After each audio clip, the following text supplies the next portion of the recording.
Hello, everybody. My name is Uch Iwala. I'm a third-year GW resident representing SignOut along with my teammates Nick and Michelle.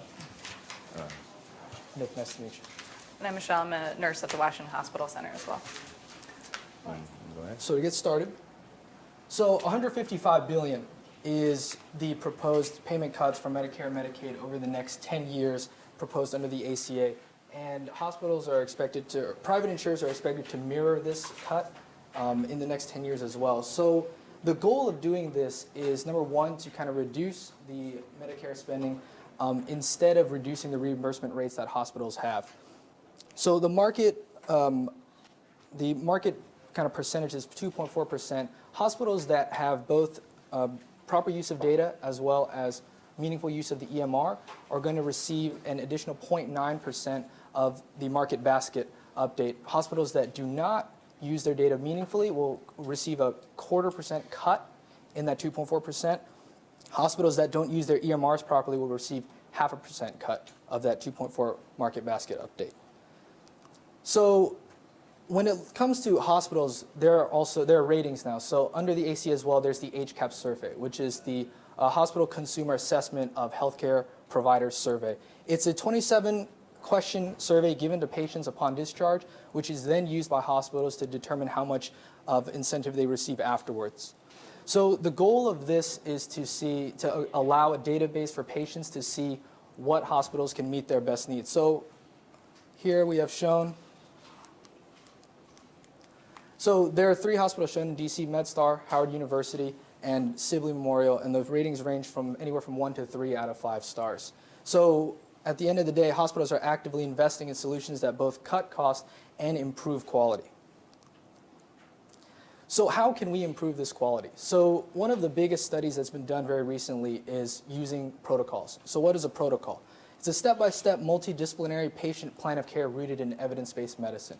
So in common terms, it's basically an agenda to do for patients while they're either preoperative, intraoperative, or postoperative that helps to improve their care and save money for the hospital. So in our joint replacement protocol, after implementing the surgical protocols, we noticed that there's a 2-day decrease in the length of stay, a 2% decrease in the 30-day readmission rate, a 50% decrease in narcotic consumption, and estimated savings of $166,500. Other studies have been shown in other fields of medicine, including general surgery, called ERAS, enhanced recovery after surgery. And what that has done is to use early mobilization and a multimodal pain regimen in order to get patients out of bed early, which means they leave the hospital sooner, and also decrease narcotic consumption, which is a very huge crisis in the country right now with the opioid epidemic. So there are barriers to implementations of protocols, and we've listed 3 here. So the number one and the biggest one is clinician practice habits. So as many of you are probably familiar, breaking habit is difficult to do. So older physicians who are more accustomed to paper charting or their own ways might have some resistance to using a new type of protocol in electronic format. Secondly, manual data collection. So when hospitals take the information from these patients to perform analytics, a lot of it may be on paper or be kind of skewed all over the place. They have to kind of bring it together and then use that to create some kind of chart or graph that has some meaning to those who view it. And the last is patient engagement. So studies have also shown that patients who are kind of apathetic of their care or passively receive care, meaning that we tell them what to do and then they just do it, don't do as well as patients who understand what they're doing and where and how their care is going, and that understanding, medical literacy, helps them to do well after they exit the hospital. So enter SignOut.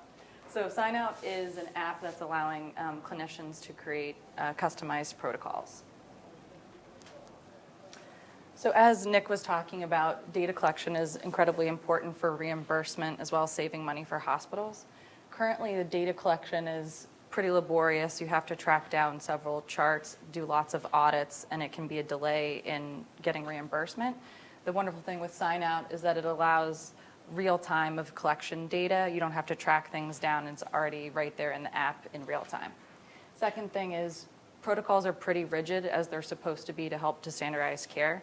The issue is when there needs to be updates or customizable things for physician preference, it's hard to change a paper format. With SignOut, it allows the protocol to be customizable in real time, and everyone's immediately on the same page because they're working through the mobile app. And lastly, as Nick was also discussing, is the patient engagement component of the app. And this is incredibly important because it allows for patients to know what's going on before surgery, during surgery, and after surgery. And this allows patients to advocate for themselves and know what's happening. So maybe they'll notice in the hospital that they haven't gotten out of bed or they need to go for a walk. They can ask their nurse or someone to help them walk around and make sure that their plan of care is being carried out. And this is just a snapshot of what the app looks like. So the first thing here on the left is just what a patient chart would look like. And this is an example of one of our hip protocols for a total hip replacement. And here's the different steps. And then finally over here on the right is all of the tasks that need to be carried out for a hip replacement. And so the play button shows that this particular task is currently underway. Pause means there's a delay or hold up in that particular task. A check confirms that this was completed, and if something wasn't able to be done or it doesn't apply to the patient, they can hit the NA and then leave a comment of why it wasn't able to be done. And here's just an example of all the data that could be compiled through the app, and you can see that you can track your length of stay, which is incredibly important for reimbursement from the hospitals. This can show the compliance of, is the protocol being followed, are patients engaging in the app? Readmission rates, which is again very important for hospital reimbursement, as well as patient satisfaction. And SignOut is going to be integrating with the current electronic medical record. And they're going to be doing this through Starfire. There's a meeting actually in April for innovation to be able to start integrating our app or other apps at the hospital center using SmartFire. And finally, not only does SignOut benefit both patients and hospitals, but it benefits the clinicians who are using the app as well. Using the app is going to be reducing the amount of paper that we're using, trying to track down where the checklist was in the chart, because everyone is just on their phones and able to use it. Secondly, it's going to be, it's actually not that laborious because it will be connected with the electronic medical record. So a lot of the tasks will already be documented on, so it will save people time in completing the checklist. And then finally, it has a few other features in addition to the protocols and patient engagement aspect. There's also, it has a snapshot of each patient through the chart that allows for both physicians and nurses to make handoff between change of shift. It has all of the important information that you need to know about a patient. So they're able to communicate with the next oncoming shift, important information about the patient. And it also has a directory so people can look up numbers and page other people directly with a specific task, rather than having to find pager numbers and track down numbers for people. We also have support from, we've trained 20 people at the hospital center already who will be sort of our ambassadors to using the app and encouraging people to use it, as well as nurses at the hospital center and the orthopedic floor have showed a lot of excitement about using the app and have signed a letter of support. I just want to briefly touch on the competitive landscape, because obviously what I want to establish is that protocols are a reality coming to all hospitals. Johns Hopkins really actually recently got a grant to roll out abdominal surgery protocols nationwide, because the government wants to figure out how to let hospitals be sustainable in the era of $155 billion in cuts. So there are companies, and this is a local competitive landscape for companies that MedStar has reached out to or looked at in terms of helping them with patient care and steps. I would say that how we define our value add is that, one, we're customizable, and two, these protocols are being built by Dr. Stashewitz, who is a triple board certified anesthesiologist at Washington Hospital Center. She really has the expertise to look deeply into the evidence-based medicine and pull out the steps of care that are essential for improving patient outcomes. And so that's where you see us in the top right corner. Some of these other solutions, a lot of them are actually led by technology developers or software developers who lack that sort of clinical expertise that our team brings to the table, lack the benefits that Dr. Seyshowitz brings to the table, or otherwise they have IT products that are antiquated, as with Allscripts. We can talk more about that. So our target market segment is institutions like hospital center, urban-based, large 500 beds, a lot of surgical services. There are about 277 nationwide. So that's an estimated market size of 11 billion, and we'll get to the numbers. So essentially, in 5 years' time, where do we see ourselves? We are going off a new model, which is, I guess, maybe not that new. We're planning to charge a percentage of savings generated to the hospital. Bigger IT firms like Kairos are doing this currently, and it's a model that's been proven working out well. We do estimate if we hit our targets in 5 years, we'll be generating about $20 million for these large hospital clients, of which we would like to take 5% of the savings. And that number is based off of conversations that we've had currently with the Orthopedic Surgery Department Business Development Office at Hospital Center, which kind of matches what their budget is for these protocol services.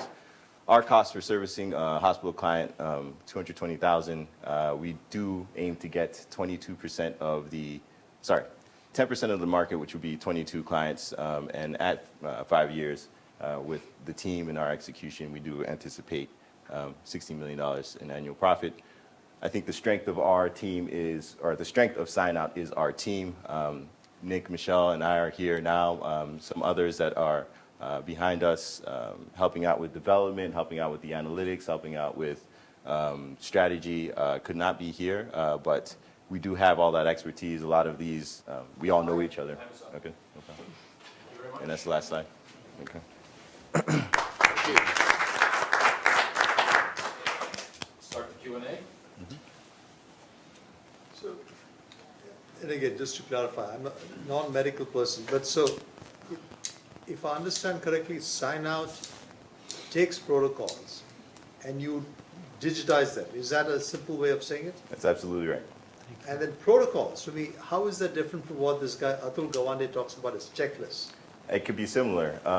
So for him, he had mentioned, in a plane taking off, you have these checklists. Similarly, in the operating room, you're dealing with high stakes. This is a patient's life. You want to have a checklist to make sure people follow the correct order of doing things in order to have the best outcome.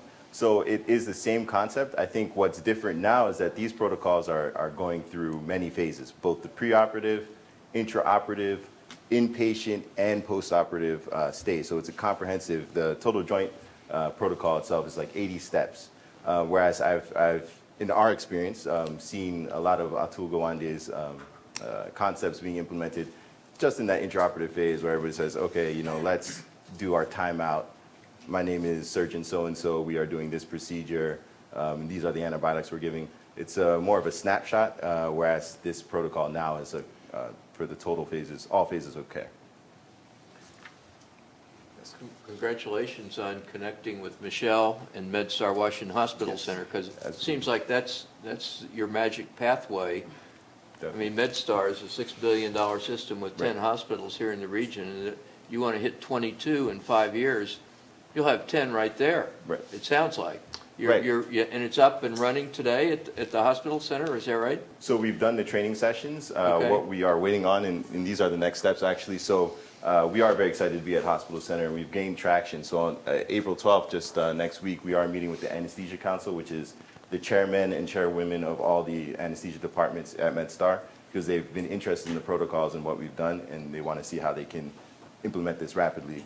And then subsequently, Cerner just brought the SmartFire protocol, which is the way they want to integrate with third-party apps, to hospital or to MedStar this month. And so April 18th, they're holding their first training session. We will be the first app at Hospital Center, at least. I don't know if they're bringing other people from Franklin or other. Does MedStar Cerner own facilities. SmartFire? No, so SmartFire is a protocol, and this is Okay. also why we're excited, that is EMR agnostic. So if you are able to integrate with Cerner using SmartFire, you will also be able to use similar language to integrate with Epic, which is very important for us when we Sure. consider expansion. Those are the two biggest EHRs Right, in the world. exactly. Yeah. Exactly. So this month is a big month for us, and then the integration process will take about 3 to 4 months. So then after that, we will be able to implement the app hospital-wide. And Dr. Stachus has already developed protocols for total joints and also abdominal and OBGYN procedures. So at that point, we'd be able to at least host all those protocols for all those procedures that are happening at Hospital Center.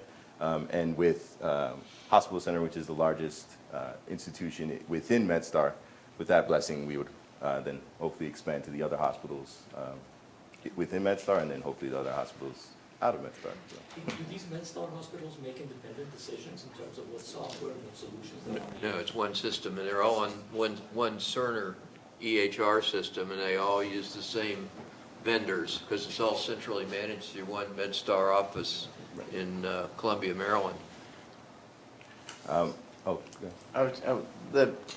You kind of got into this with the process, but your pricing model's percentage of savings, so you're putting cash flow on kind of the back end of the integration.